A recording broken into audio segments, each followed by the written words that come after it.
Богатырь көмір компаниясы қызметкерлердің қауіпсіз еңбек ортасын қалыптастырудағы белсенділігін арттыру мақсатында дүниежүзілік еңбекті қорғау күніне орай учаскелер арасында байқаулар өткізіп келеді.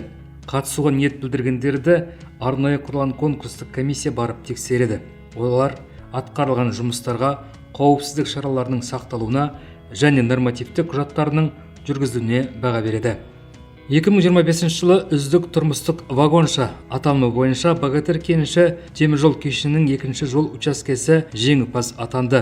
2026 жылғы қайта құру жұмыстарының нәтижесінде аталған теміржол кешені және өткен жылғы жеңімпаз учаске Богатырь жүктеу көлік басқармасының құрамына өтті.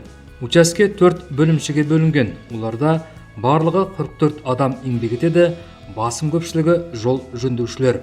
Және олар теміржол жолдарын жарамды күйде ұстау, жолдарда қарап тексеру және өлшеу, жол табандарды реттеу, шпалдар мен рельстерді ауыстыру, түйіспе және клеммалық болттарды тарту, шойшегелерді қағып бекіту, түйіспелерді түзету, түйіспе саңылауларын реттеу, қабылдау қосалқы жолдарын тексеру және түзету жұмыстарын атқарады. Нөмір 2 жол учаскесі Ярусная станциясы Степной станциясындағы Степной үйіндісіндегі жылжымалы жолдарға қызмет көрсетеді.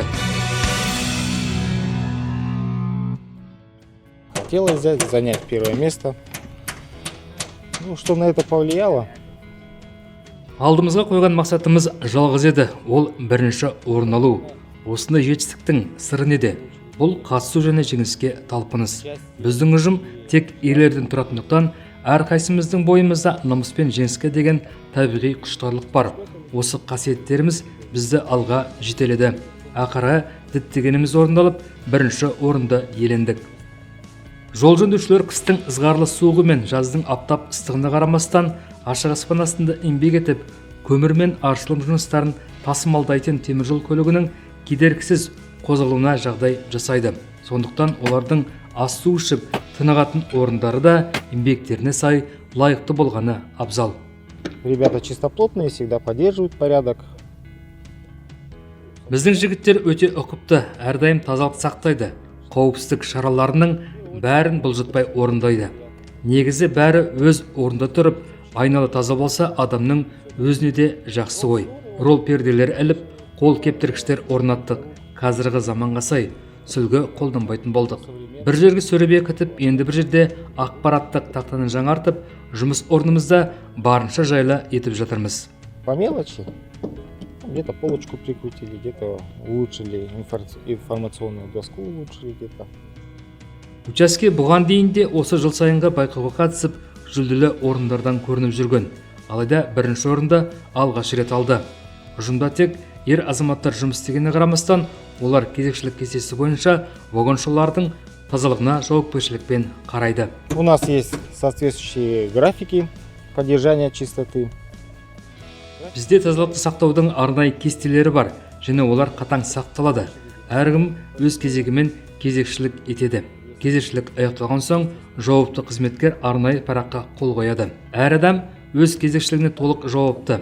Кезекшінің міндеті ауысым басында шаңды сүрту, терезе алдымен ластанған жерлердің еденін жуып шығу.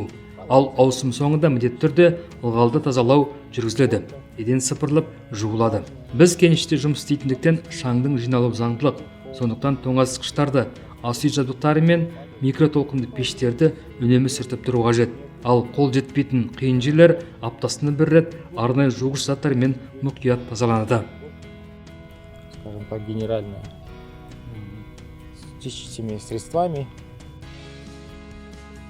Апта соңындағы тазалық жұмыстарына барлық қызметкерлер қатысады. Бұл кезде тек ас ішетін орын ғана емес, киініп шетінетін тұрмыстық және құрал саймандар сақталатын вагоншаларда түгел тазаланады. Айта кету керек, балға сүймен және басқа да қажетті жабдықтар 5S жүйесі бойынша жүйеленіп ретке келтірілген. Сонымен қатар нысандарда өрт қауіпсіздігіне де ерекше мән беріледі. Тілсіз жаудың алдын алу қажетті құралдардың барлығы түгел әрі өзі орындарында тұр. Оның үстіне жақында жаңа үлгідегі өрт сөндіргіштер де сатып алыныпты.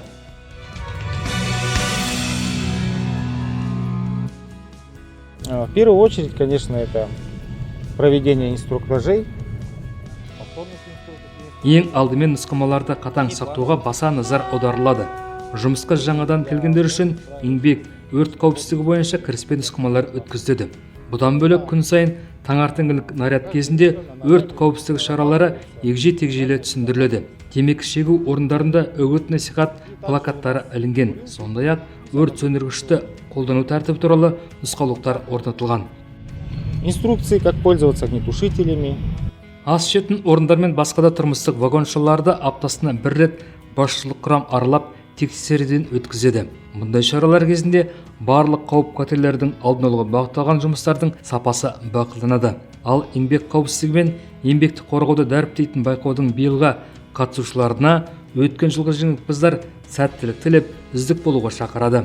Айта кету керек, өткен жылы бірінші орын үшін берілген ақшалай сыйақы жол жөндеушілердің тұрмыстық жағдайын жақсартуға жұмсалған. Темір жол жөндеушісінің жұмысын жеңілдеуге болмайды. Соған қарамастан нағыз ер азаматқа лайық мамандық иесі боламын деушілер қатары аз емес дейді аға жол шебері. Люди идут, устраиваются, молодежь приходит.